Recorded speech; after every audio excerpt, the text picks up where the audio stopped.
this video, we're going to use calculus to optimize the surface area of a cylinder. So we have a question that a company is designing a cylindrical can that can hold 1 liter of liquid.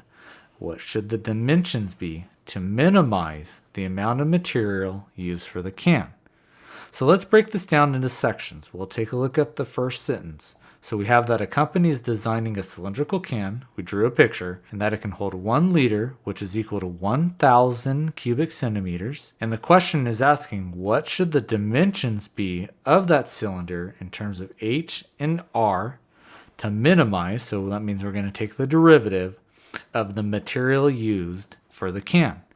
So this word material actually corresponds to the outside of our 3D object. And that material is actually going to be the surface area of the components of our cylinder, which is actually 2 circles and a rectangle denoted by the height. So the first part that we're going to do is we're going to set up the equations that we need to solve and take the derivative. So we're going to let R be the base, that's going to be the radius of our circle, and we'll have H be denoted as our height. So the surface area is going to be, again, 3 different components. It'll be 2 circles and it'll be a rectangle that will be denoted as the sine. The area of a circle is going to be denoted by the radius, so pi r squared. And then that we have a length, the rectangle, that is going to be with a height of h. And the length we need to figure out. And the length, if we took a look, would actually just be the circumference of one of the circles, which would be 2 pi r. So now we can write an equation for the surface area. So we know we have 2 circles, so that's going to be 2 times pi r squared.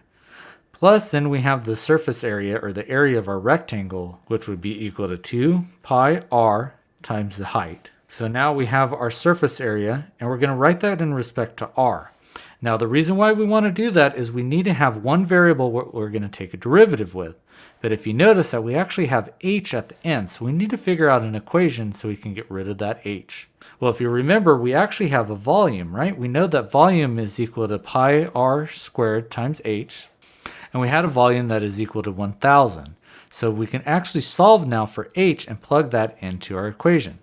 So we know that h is equal to 1,000 over pi r squared. We can fit that in here. So now we have that s of r is equal to 2 pi r squared plus 2,000 over r.